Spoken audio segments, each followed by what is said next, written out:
નમસ્કાર મિત્રો, સ્વાગત છે તમારું આપણા એક નવા વિડીયોની અંદર. તો મિત્રો, આપણે મેરિટ વિશેની ચર્ચા કરીશું કે શું મેરિટની શું હકીકત છે, મેરિટ કેટલું રહી શકે છે. મિત્રો, તમને વિનંતી છે કે વિડીયોની અંદર બન્યા રહેજો, તેમજ વિડીયોને પૂરો જોજો અને ચેનલને સબસ્ક્રાઈબ, વિડીયોને લાઇક અને શેર કરવાનું ભૂલતા નહીં. અને હા મિત્રો, જે મિત્રો આખો દિવસ મેરિટની ચિંતા કરે છે તેવા મિત્રોને પણ વિડીયો શેર કરવા વિનંતી. ચાલો મિત્રો, શરૂ કરીએ. તો મિત્રો, મેરિટ એક એવી વસ્તુ છે જે કોઈ સાચું કહી શકતું નથી. કે ભક્તિ બોર્ડ સિવાય કોઈને ખબર જ નથી પડતી કે મેરિટ કેટલું હશે અને શું રહી શકે છે. મિત્રો, આખો દિવસ આપણે સોશિયલ મીડિયાની અંદર જોઈએ છીએ કે 24 કલાક બસ મેરિટની ચર્ચાઓ થતી હોય છે. એના સિવાય બીજું કોઈ ચર્ચા જ હોતી નથી.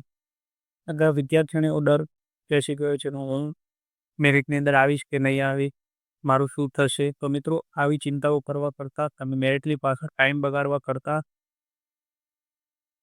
તમે મિત્રો આગળની તૈયારી કરો. જે એવું ના હોય તો મિત્રો ઘરનું કામ કરો. તેમજ તો પણ જો ક્યાંય બહાર હો તો મિત્રો ધંધો કરો, એવું બધું કરો. મિત્રો, ખોટો મેરિટ પાછળ આખો દિવસ ટાઈમ ના બગાડો, નવી તૈયારીને ચાલુ કરી દો. તમને એવું લાગતું કે આપણે LRDની અંદર તો આવી જ જઈશું, તો મિત્રો તમને જો ઇંગ્લિશ ઓછું ફાવતું તો ઇંગ્લિશ કરો, ગણિત ઓછું ફાવતું તો ગણિત જેવા વિષયોને તમે હાલ તમારી જોડે સમય છે એટલા માટે તમે તે વિષયોને મજબૂત કરો. અને ખોટો મેરિટ પાછળ આખો દિવસ ટાઈમના કારણ કે સોશિયલ મીડિયાનું પ્લેટફોર્મ ઉપર દરેક મિત્રો પોતાને વ્યૂ વધારવા માટે અલગ અલગ વિડીયોઝ મૂકતા જ હોય છે. જેથી કરીને તેમને વ્યૂઝ આવે ને આપણે પણ એટલી બધી મેરિટની પેલી ચાહના થઈ ગઈ છે કે મેરિટ ક્યારે આવે, મેરિટ કેટલું રહેશે, હું આવીશ કે નહીં આવીશ. જે મિત્રો હકીકત છે, હું તમને કહું છું મિત્રો, જો તમને કોઈ ખોટું લાગે તો હું તેના વતી માફી માગું છું. મિત્રો, આ હકીકત છે કારણ કે સોશિયલ મીડિયાવાળા પોતાના વ્યૂ માટે ગમે તે વિડીયો ખોટું સાચું બધું મૂકી દે છે. તેમજ દરરોજ નવા વિડીયો બને છે કે મેરિટ આટલું રહેશે, મેરિટ આટલે જ રહેશે, મેરિટ આવું જ બનશે. જે બધું મિત્રો આપણને કંઈક આપણો ખાલી ટાઈમ જ બગડે છે. જેનાથી મિત્રો તમને વિનંતી છે કે જો તમને એવું લાગતું જ હોય કે આપણે આવી જઈશું, તો મિત્રો ઇંગ્લિશ જેવા વિષયને તમે ભારે તૈયારી કરો. જેથી કરીને આવનાર સમયને તમારે કોઈ નવી પરીક્ષા આપવી હોય તો તેની અંદર ઇંગ્લિશ બહુ કામ લાગ્યો. ત્યારબાદ કોઈ મિત્રને ગણિત ઓછું ફાવતું હોય, ગુજરાતી છે, તો આપણે આ વખતે એવું હતું કે ગુજરાતી નહીં આવે પણ ગુજરાતી આવી ગયું.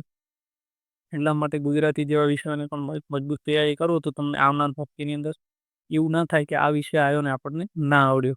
અને આપણે ખાલી કોન્સ્ટેબલ ઉપર જ આધાર રાખીએ છીએ કારણ કે આપણે ઇંગ્લિશ, ગુજરાતી જેવા વિષયો આપણને ફાવતા નથી ગુજરાતના વિદ્યાર્થીઓને. એટલા માટે આપણને બધાને એવું જ હોય છે કે આપણે LRD આપીશું અને તેની અંદર સિલેબસ સહેલો હોય છે, જેથી કરીને આપણે પાસ થઈ જઈશું. પણ મિત્રો, આ વખતે આપણે જોયું કે ગુજરાતીની અંદર પણ કેવી હાલત થઈ આપણી.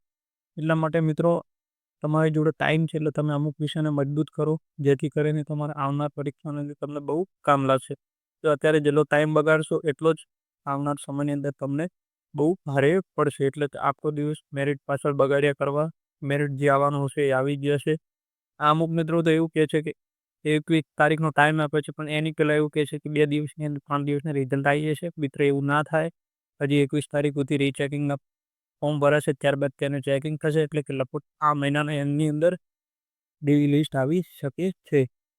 જો ઠીક છે કે તમે તો મજાક માટે થઈને થોડી વાર માટે સોશિયલ મીડિયાની અંદર મેરિટ કરો, પણ બાકી તમે જોયું છે કે ઘણા મિત્રો બસ 24 કલાક મેરિટ સિવાય કોઈ બીજી વાત જ હોતી નથી. એટલા માટે અને સોશિયલ મીડિયાના માર્ક્સ જોઈને મિત્રો ગભરાતા પણ નહીં કે અમુક મિત્રોને 150+ ઘણા મિત્રો એવા છે કે જેમને 150+ છે એટલે મિત્રો 300, 400, 500 હોય તેની બહાર હોતા જ નથી. અને ઘણા તો એવા છે કે જે એડિટિંગ કરીને મૂકી દે છે કે આપણે આટલા માર્ક્સ છે, ઓલાને આટલા માર્ક્સ છે. એવું કંઈ હોતું નથી મિત્રો. મેરિટની અંદર 12,000 લેવાના છે, 300, 400 લેવાના નથી. એટલા માટે મિત્રો, મેરિટની ચિંતા વધારે ના કરો. અને મેરિટ જે આવવાનું હશે તે આ મહિનાના એન્ડની અંદર આવી જ જશે. મેરિટ વિશે મિત્રો વાત કરીએ તો લગભગ હું તો ખાલી અંદાજે જેટલું જ કહું છું કે 110 થી 120ની વચ્ચે જ રહેશે. જે મિત્રો તમે મિત્રો સામાન્ય વ્યક્તિને ખબર પડે કે મેરિટ લગભગ એટલા વચ્ચે જ રહેવાનું છે, આની બહાર જવાનું નથી. એટલે આની અંદર આવતા હોય મિત્રો ચિંતા કરવી નહીં.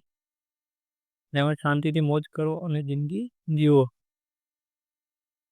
મિત્રો, હા હતો આપણો મેરિટ ની ચિંતા માટેનો વિડીયો અને સોશિયલ મીડિયા પરથી આપણે નક્કી ના કરી શકીએ કે મેરિટ શું રહી શકે છે. મિત્રો બધા પોતપોતાની રીતે ખાલી ધારણાઓ જ આપતા હોય છે કે મેરિટ આટલું રહેશે. મારા જેવાને 100 થતા હોય તો કોઈક એવું કહે ને કે 100 અંદર જ મેરિટ રહેશે તો આપણને એમ કે આપણે આવી જ જવાના છે. એટલે કે મિત્રો ધારણાઓ આપવા માટે મેરિટ રહેતું હોય છે, પણ હકીકત એ છે કે મેરિટ 110 થી 120ની વચ્ચે જ રહેશે. આની નીચે પણ જઈ જાય અને આની ઉપર પણ 99% નહીં જાય. તો મિત્રો આ હતો આજનો આપણો વિડીયો. મિત્રો વિડીયો તમને કેવો લાગે કોમેન્ટની અંદર જરૂરથી જણાવજો, તેમજ તમારા માર્ક્સ પણ જરૂરથી જણાવજો. અને મિત્રો તમને વિનંતી છે ચેનલને સબસ્ક્રાઈબ, વિડીયોને લાઈક અને શેર કરવાનું ભૂલશો નહીં. જય હિન્દ, જય